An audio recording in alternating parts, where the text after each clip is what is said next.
Propos de monsieur Moussa Sow. waaw non man je vais abonder dans le sens du rapport ñaari rapport mooy rapport Covid bi ak rapport man dama jàpp ni que rapport Covid bi monsieur Sow vous avez été aux affaires et ku wax gestion wax manquement wax ay performances et tout il y a eu des performances wax nga ko léegi nii et il faut être aveugle au Sénégal pour dire qu'il y a pas de performance mais aussi il y a eu des couacs Cour des comptes bu demee ba génnee rapport bi sur Covid. Et c'est là où je dis que quelque part le président Macky Sall n'a pas rendu un bon service à l'APR parce que 2022 le rapport bi génn ma yaakaar naa ni buñ ci defoon toute la dextérité qu'il fallait traité ko comme niñ ko waroon traité xëy na waxtu bi débat bi dootul amati ça aurait été un dossier clos ñi ci épinglé woon yoon décidé na li mu ci war a décidé mais buñ ko bàyyee ba tey jii nii ak yeneen rapport ya nga xam ne topp na ci surtout le rapport de la CENTIF bi nga xam ne moo épinglé ñoom Farba Ngom honorable député Farba Ngom ak kii. comment. Lat Diop. non Tahirou Sarr yooyu yëpp c'était sous son magistère dama jàpp nag ni que wax fa dëgg yàlla c'est là où côté administratif le pouvoir de l'APR a péché voilà. C'était soit pour protéger des gens comme il le dit comme ni mu ko doon waxee des dossiers sous le coude mais protection boobu finalement mujjee na ëlbatiku doon li nga xam ne mooy justement un mal bi nga xam ne moo nekk di topp tey l'APR moi te quelque part je me dis que posture bi nga xam ne moom ngeen mës a am te doon ko défendre à chaque fois qu'il y avait des dérives ngeen génn ne que yéen vous êtes des républicains jàpp naa ni que tey quel que soit mbir mi nu mu mën a demee waru leen taxaw di dingat un rapport bi nga xam ne qui a été produit par la Cour des comptes. Avec des magistrats. C'est mon point de vue. Maintenant vous êtes des hommes politiques c'est vrai que souvent on n'a pas le même langage on n'a pas les mêmes priorités. Pour en produire un autre rapport te dañoo dem jokk après monsieur Alioune. non l'autre le choix de la personne sax dinañ. non l'autre rapport produit c'est le rapport sur les finances publiques. C'est le contre-rapport. Finances publiques yi c'est l'audit c'est un contre-rapport. Voilà. Pour dire que rapport bee ñun xalaatee wuñ ko noonu. te gëm nañ ne rapport boobu baaxul suñu rapport bii moo baax parce que li ngeen ñu waxal foofu amul. mais loolu dans une république mais loolu c'est dangereux. mais nag xam nga dans une république c'est extrêmement important def seen liggéey nga ne loolu non allez-y ñii li ñu def yéen da ngeen ne loolu mooy dëgg parce que loolu leen arrangé na ko produire. xam nga lu gën a bon mooy gàtt sa li gën a bon mooy di xuloo di xeex di dóorante wala di saagante. xam nga lan mooy ñun suñu philosophie politique mooy gatsa dans les idées mais pas ay saagante du ay gatsa wax ju ñaaw et cetera ñun fi ñu leen di woo mooy sur le plan des idées di débat ñoom def nañ rapport boo xamante ne ñun gëmuñu rapport boobu engagé wuñu ñun it def nañ rapport sénégalais yi nañu lire rapport bee lire bi ñu xool. effectivement dëgg bi fan la gëm nañ ne contre rapport bi ñu def rapport du ko gën a fiable parce que en réalité li ñu waxal fële nga xamante ne dara baaxu ci on a le droit de dire non baaxul weddi ko ba mu set wicc. Je suis d'accord avec vous déedéet man je ne conteste pas le fait que ngeen am droit produire un rapport je ne conteste moo tax ma ne la yéen les hommes politiques vous avez vos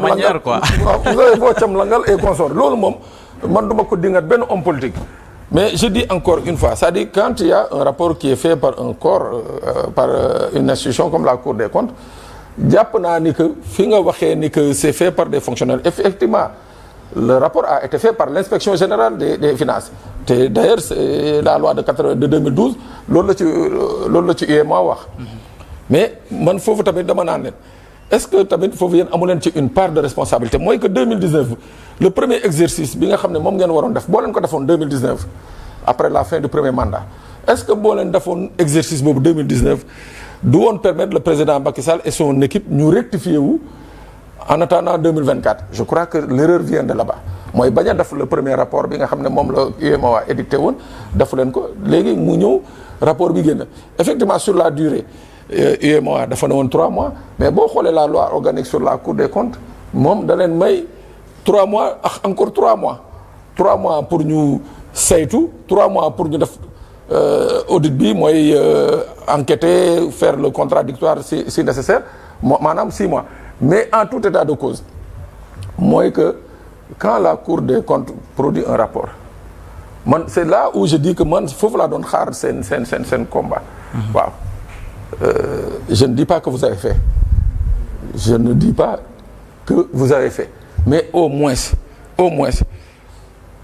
ñu toog xaar. Par respect pour la République. waaw non par respect non ñu toog xaar la suite bi nga xam ne moom la ñuy jox ci rapport bi. la suite judiciaire mais yéen ba léegi yéen rapport bi dafa génn rek. dafa ne teel rek ngeen commencé attaquer génne c'est vrai que là c'est ça c'est de la politique. je suis tout à fait d'accord je suis extrêmement d'accord mais je suis sûr d'une chose le ministre que vous avez été jamais au plus grand jamais. lii nii bul woon politique du génn casse rapport bi nii loolu moom j'en suis sûr et certain mais pourquoi tey jii monsieur Sow subitement fàtte sa casquette de ministre. président COJER bi mu nekkoon ñoo bëgg a nekk vraiment un politicien pur et dur man foofu ça me pose un problème. est-ce que du posture opposant bi. man bu ma nekkoon ministre jël. musuma nekk ministre. il était président COJER non COJER. Je n'ai jamais été ministre conseiller. Vous n'avez pas été à la présidence? Non. Je n'ai jamais eu une responsabilité étatique. Ah non, donc il y a un autre Moussa Sow qui était là-bas. Non, vous parlez de Omar. Omar, oui, excusez-moi. Oui. C'est un camarade de parti. Voilà. C'était général du COJER. Non. Et puis, alhamdoulilah, peut-être que le ministre là. Amin. D'accord. Alors, Nicolas Faure, parce que... Oui, d'accord. Et non ministre. D'accord. Mais pour vous dire que lim grand bi li muy wax ni dafa am solo. Gis nga 2019 waroon nañoo def lii. Mais malheureusement, on ne l'a pas fait. Tout n'est pas rose, hein. Tout n'est pas rose. Ñun duñu wax kenn ne yàlla ngi lay nuyu te gis ñu. Déedéet, tout n'était pas rose.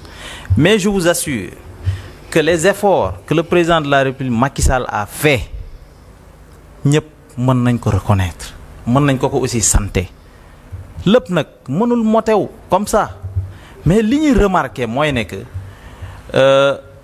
ñi fi ñëw en parlant de ces rapports-là am na nuñ ko mënoon doxale noo xamante ne ça va pas ameuter toute la population sénégalaise ñu def ko justice ñu libérer la justice def liggéeyam ñoom ñu continuer seen ab liggéey parce que li leen di xaar c'est pas le cas. li leen di xaar moo rëy c'est pas le cas parce que on voit des communications yoo xamante ne yu doy waar la communication yoo xamante ne ça influence. Comment un premier ministre peut avoir une occasion une tribune bu mel ne Assemblée nationale nga war a exposer ta vision wala bokk la vision de Bassirou Diomaye Faye xaw ma kan moo yor vision ba xaw ma kan moo yor livre ba la daa mel daa réer mais livre ba am nañu ko liirul ban livre la seen livre boobu solution la ñu waxoon bu ñu ñëwee en 4 mois il faut léegi référentiel vision Sénégal day naaw mais fu mu toll nii moom Sénégal bu moom day gën a di mais li ngeen fi bàyyi la bor yi bari surendettement yi ngeen fi bàyyi la en parlant de bor endetté dëkk bi ñun on est à l'aise dans tous les sujets parce que le président Macky Sall quand même que nous remercions nous a mis à l'aise dans tous les sujets on est à l'aise gis nga dette boobu kenn warul daw ce débat là parce que Macky Sall dafa àndetew ñëw tabax réew mi du ku bëgg a àndetew rek am àndetew ah y a des gens yoo xamante ne ils font les pieds de grue là-bas dans le monde te mënuñu am ñaar dërëm Mali mënuñu am dara parce que le président Macky Sall il était crédible il avait sa voix portée il avait une relation avec le reste du monde fu mu dem gars yi dañ koy xëccoo jox ko li mu bëgg mu indi tabax te xam nañ ne ñun bu fekkente ne rek nous sommes animés de bonne foi xam nañ ne lépp lu fi Macky Sall indi comme bor wax dëgg yàlla mën nañ xam fi mu dugg parce que bu ñu génnee fi léegi avec le BRT c'est très beau mais Sénégal il faut qu'on accepte le développement. D'accord déjà. li ma ciy teg mooy gis nga en parlant de ces dettes là Khady jeex na en parlant de ces dettes là ñoom dañ doon kaas dettes yi bari na et cetera président Macky Sall a ngi leb boo gisee 12 ans président Macky Sall 13 000 milliards képp la leb sur les 12 ans. ñoom ils sont venus à 13 000 milliards 18 000 milliards 13 000 moom la 18 000 yooyu mbir la dañ ko gonflé te xam nañ fu mu jógee ci ay Sénélec ak ay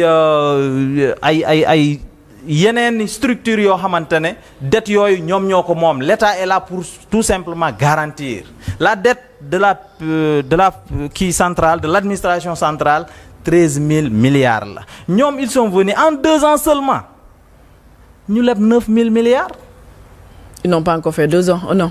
1 an ñu leb 9000 milliards.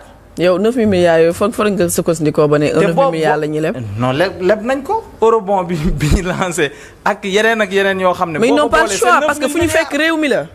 mais leb nañ ko un pays super endetté boo xamante ne on est en crise. mais Khady boobu ak léegi est-ce que gis nga benn brique rek bu ñu teg te ku tegagul benn brique mbaa di nga tabax château. mënoo ko tabax. da nga pessimiste 9000 milliards presque 13000 milliards. da nga pessimiste. c'est-à-dire ñoom xam nga lan lañ mën. wax moom mën nañ ko lool. waaw looy tontu Guy Marius Sagna bi demande pour ñu mettre en accusation l'ancien président le président Macky Sall. xam nga ñoom seen mëneel mooy maanaam dañ mën a communiquer c'est-à-dire dañuy nekk ci lu dul dëgg wax ba wër la mënoo ci dara te nag ku bëri wax booy xool dëgg-dëgg jëf ja day néew lool président Macky Sall moom féetewul woon ci wax de. tekkaaral la doon def di liggéey lu muy liggéey nit ñi amul luñ ko yàqul ci mim réew. quelles sont ces chances pour mu mën a aboutir cette proposition de mettre en accusation le président Macky Sall. xam nga loolu tamit c'est ridicule et puis ki ko porté aussi c'est quelqu'un qui est.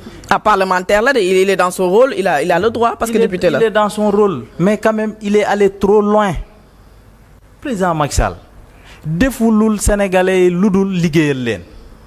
président Macky Sall dañ ko war a delloo njukkal mais pas ay mise en accusation et puis dafa ñaaw quelqu'un boo xamante ne mais Guy Marius Sagna c'est le symbole du ridicule c'est-à-dire c'est quelqu'un boo xamante ne wax dëgg yàlla. non attends. xaaral à l'Assemblée nationale ban image ngay jox Guy Marius Sagna. c'est lui qui disait du peuple. C'est lui qui disait France dégage. C'est lui qui disait Auchan dégage mais leur premier mois dañoo jël Auchan yóbbu ko Ziguinchor installé ko fa. et contradiction la. Moussa Sow temps bi jeex na moo nekkoon assemblée nationale vidéo yaa ngi fii. amul lu mu saageewul président Macky Sall. temps bi jeex na ay président Macky Sall day wax. mbégtale woon ci ñun wax joo xamante ne. du ko solal tubéy du ko solal mbubu. kooku tey mooy taxaw.